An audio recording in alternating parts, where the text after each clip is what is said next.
नमस्ते। आप सुन रहे हैं गरुड़ पुराण और यह आत्मा जो आपसे बात कर रही है इसका नाम है भास्कर योगाचार्य। पिछले एपिसोड में हमने सुना अध्याय 10वां, 11वां एवं 12वां, जिसमें हमने जाना पापों की संज्ञा और पुनर्जन्म, स्पंदीकरण।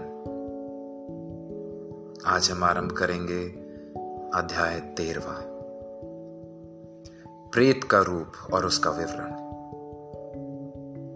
गरुड़ जी भगवान विष्णु से पूछते हैं कि जो मनुष्य जाने अनजाने में पाप कर्म कर बैठते हैं वे यमदूतों की यातनाओं से कैसे बच सकते हैं? प्रेतों के रूप किन कर्मों द्वारा बनते हैं?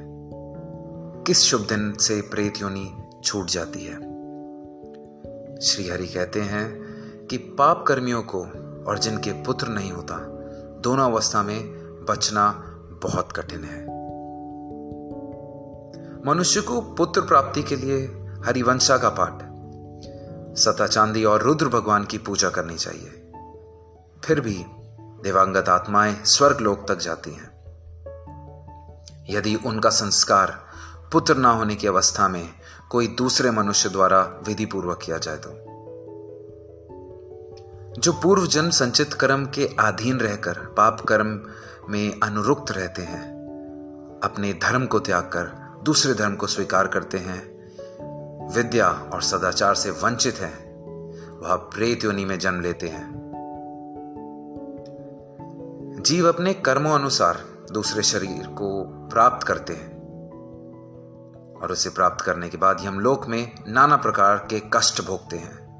यमलोक के मार्ग में 16 पुर पड़ते हैं। संसार में धर्म, अर्थ, काम और मोक्ष, यह 4 मार्ग हैं। धर्म मार्ग पर उत्तम प्रकृति वाले प्राणी चलते हैं। अर्थ अर्थात धन धान्य का दान देकर प्राणी विमान लोक से परलोक जाते हैं। काम, जो प्राणी अभिलक्षित या याचक की इच्छा को संतुष्ट करते हैं, वह कंधे पर सवार होकर प्रस्थान करते हैं। मोक्ष, जो प्राणी मोक्ष की आकांक्षा रखते हैं, वह हंस युक्त विमान से परलोक को जाते हैं। राजा भगरुवाहना की कथा।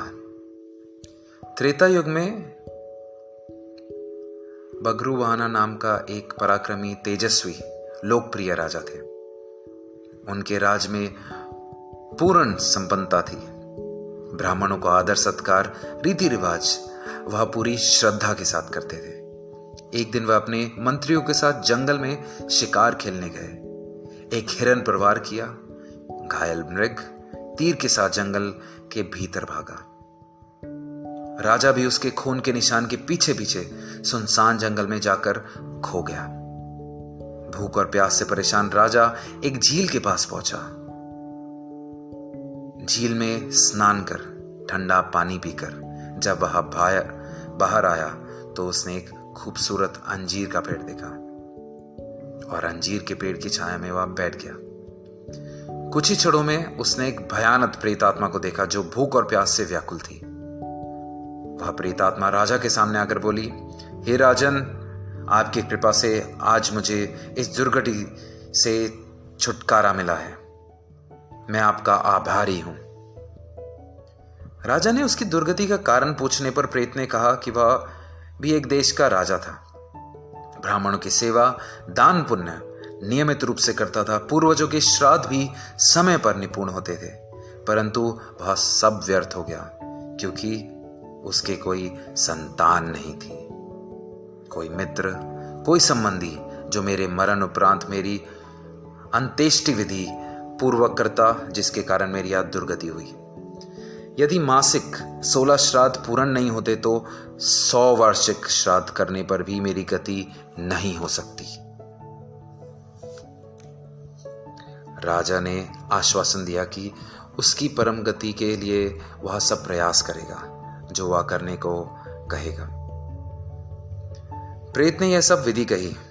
विष्णु पूजा, 2 शुद्ध सोने के टुकड़ों से, जो धन छल कपट से ना कमाया गया हो, श्री नारायण की मूर्ति बनाकर, पवित्र जल से धुलाकर, पीले वस्त्र गहनों से सजाकर, पवित्र स्थान पर रखकर, इनके पूर्व में श्रीधर, दक्षिण में मधुसूदन, पश्चिम में वामन देव, उत्तर में गदाधारी, इनके बीच में पितामह और महेश्वर, इन सब की रीति अनुसार पूजा करें।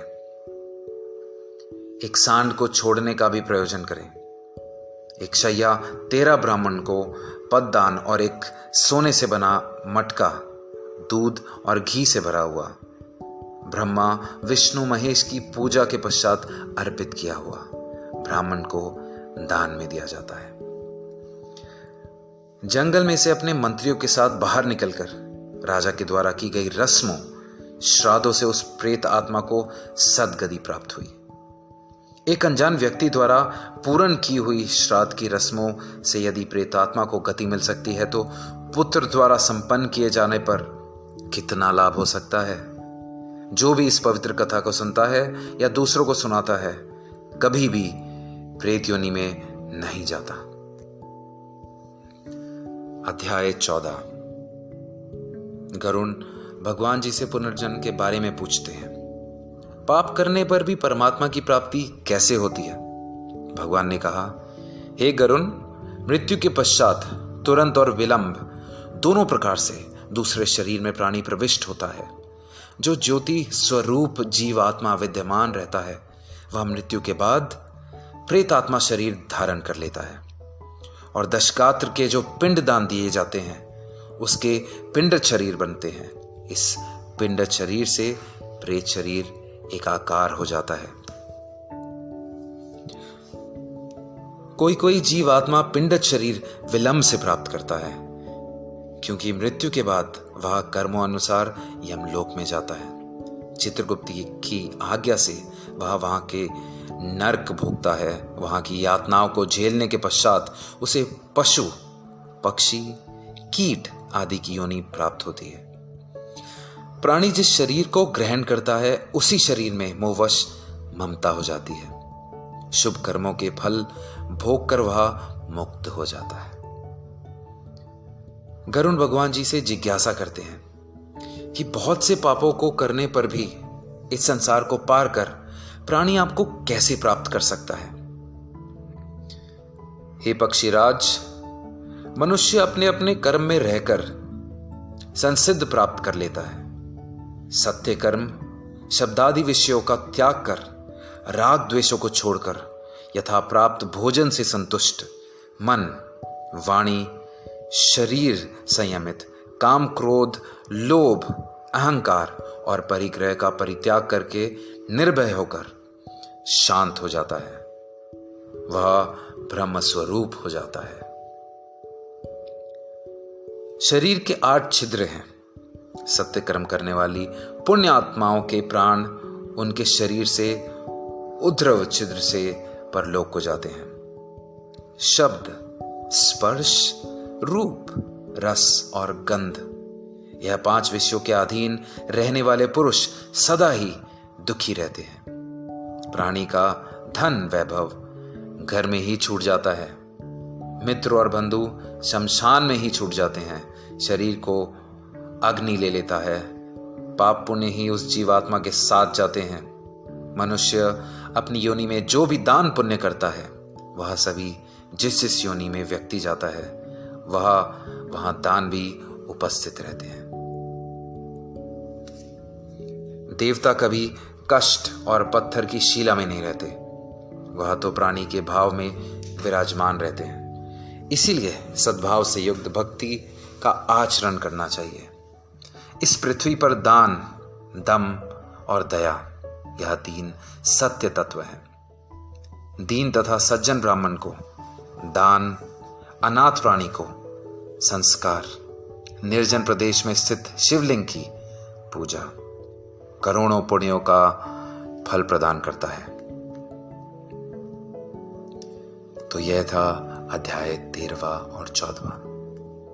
अगले एपिसोड में हम अंतिम अध्याय, जो कि 15वां अध्याय है, उसे संपूर्ण करेंगे।